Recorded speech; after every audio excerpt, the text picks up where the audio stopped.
So, Mr. Bushnell, you were previously in court, entered pleas of guilty to the third-degree felony offense of evading arrest or detention with the use of a vehicle, and the second-degree felony offense of engaging in organized criminal activity.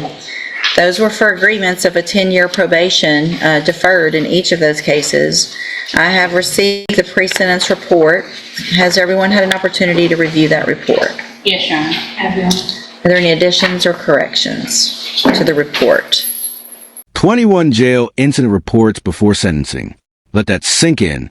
Judges watch jail behavior closely because it predicts probation success. Jail is structured, supervised, controlled. If someone can't follow rules there, the court starts thinking, how will they survive unsupervised freedom? This isn't about being perfect. It's about showing effort. And right now, the effort isn't showing up. Just that it may indicate that he doesn't take full responsibility, but after speaking with him, he does take full responsibility for his actions and involvement in both cases.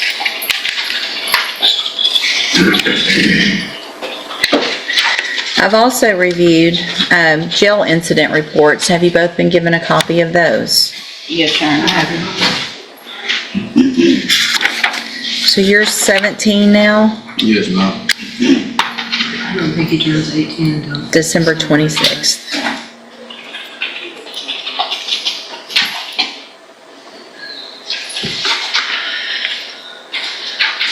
And Judge, if we need to go back and renegotiate an offer, obviously he's not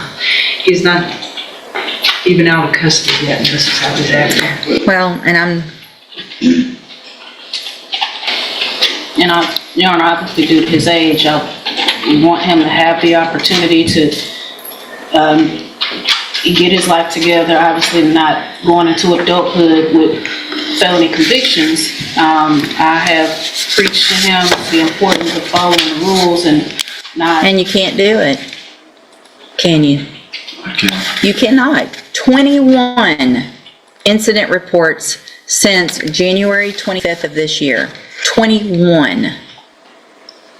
Fighting, calling officers names, stealing food, instigating fights, being a bully to other people in the dorm. Ridiculous. So if you can't follow rules in the jail, what makes you think you're going to come in here and I'm going to say, sure, go be on probation out in our community? After y'all shot gun, I mean, this is serious.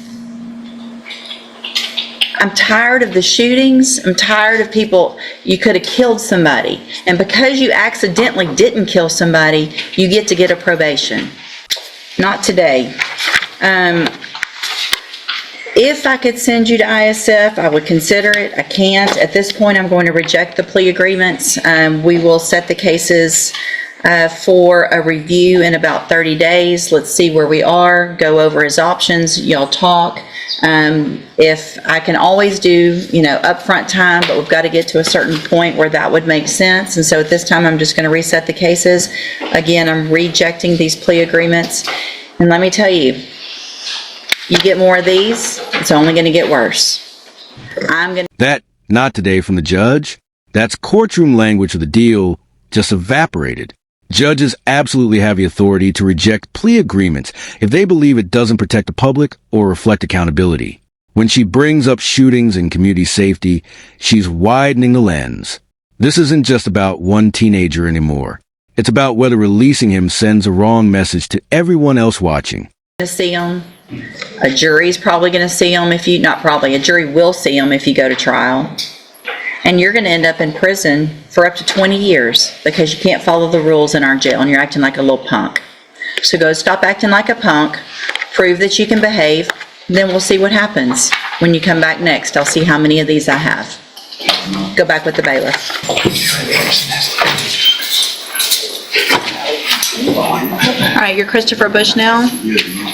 And so Mr. Bushnell has two cases, an evading arrest or detention with a motor vehicle and engaging in organized criminal activity, and cause numbers 25-0112 and 0113. There was previously a... Notice what she's doing here.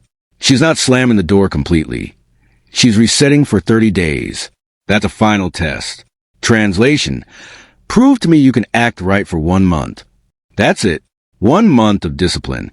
In legal strategy terms, this is mercy on a timer, and timers run out. An agreement, motion, and a plea agreement for 10-year deferred probation. We were here because of the issues in the jail. I rejected that because if I were going to go along with that, I was going to order the ISF. And so we're back here. And then, so let me ask you, I should tell you what's bad is when I remember stuff, Mr. Bushnell. Your birthday's in October, right? No, December.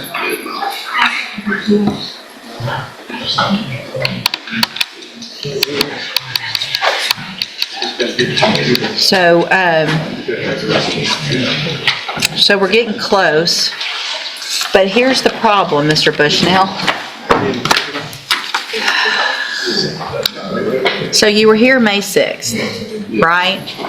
And I didn't accept these plea agreements, and I got pretty upset with you because of what had been going on in jail, right? And what did I tell you? Back with no write-ups? You know how many write-ups you've gotten since May 6th? No, You want to take a guess? no. Too many to count. Too many to count. May 6th, you got, since then, 1, 2, 3, 4, 5, 6, 7, 8, 9, 10, 11. 11 more. Fighting, same things. Fighting, not following the rules, calling names. I mean, same thing.